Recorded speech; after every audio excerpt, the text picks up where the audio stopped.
तौक़ीरुहु, रसूलुल्लाह सल्लल्लाहु ताला अलैहि वसल्लम का एक हक ये है कि आपकी तौक़ीर की जाए। तौक़ीर का मतलब होता है वक़ार देना, अहमियत देना, दिलों में ज़बान पर अपने तर्ज़ अमल से ये साबित करना कि हमारी नज़र में दुनिया में अल्लाह के बाद सबसे ज़्यादा अज़मत वाली ज़ात हज़रत मोहम्मद सल्लल्लाहु ताला अलैहि वसल्लम की है। ये अल्हम्दुलिल्लाह हासिल है। आमतौर पर मोहब्बत का ये हिस्सा है।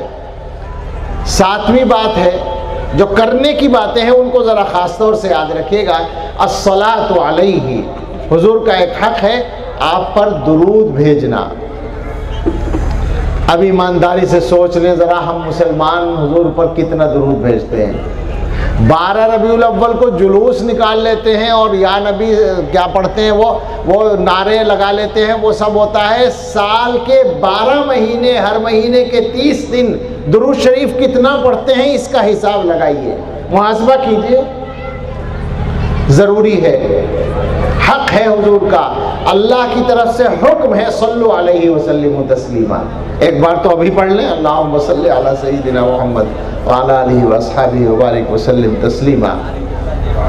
दुरूद पढ़ना है, सब तय कर लें। सबसे गुजारिश है कम से कम रोज़ाना 100 मरतबा, आज से अगर अब तक जो लोग पढ़ते हैं वो तो पढ़ते हैं, लेकिन जो नहीं पढ़ते थे आज से तय कर लें कि रोज़ाना 100 मरतबा दुरूद शरीफ ज़रूर पढ़ेंगे इंशाअल्लाह।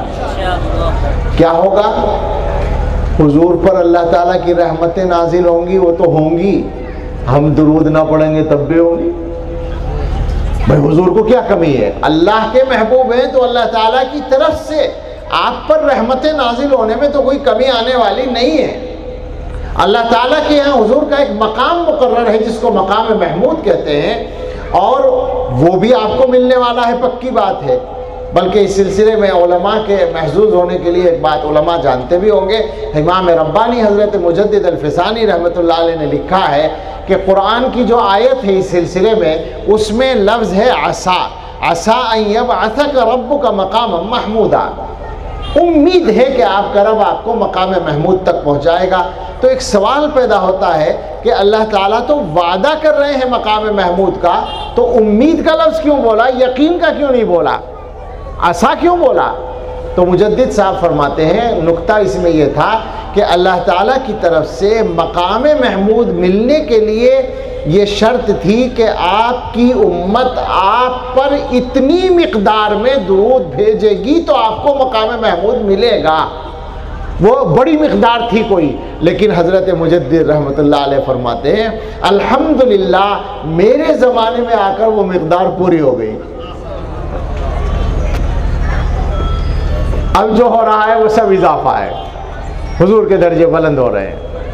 तो मैं कह रहा था कि हुजूर के ऊपर तो अल्लाह की रहमत हो ही रही है, वो तो होती रहेगी, हमें मिलेगा। मन सल्ला अलैया वाहिदतन सल्लल्लाहु अलैहि अशरा, मुझ पर जो एक बार दुरूद भेजे अल्लाह उस पर 10 रहमतें नाजिल फरमाएंगे। क्यों फरमाएंगे? अकली बात है बिल्कुल।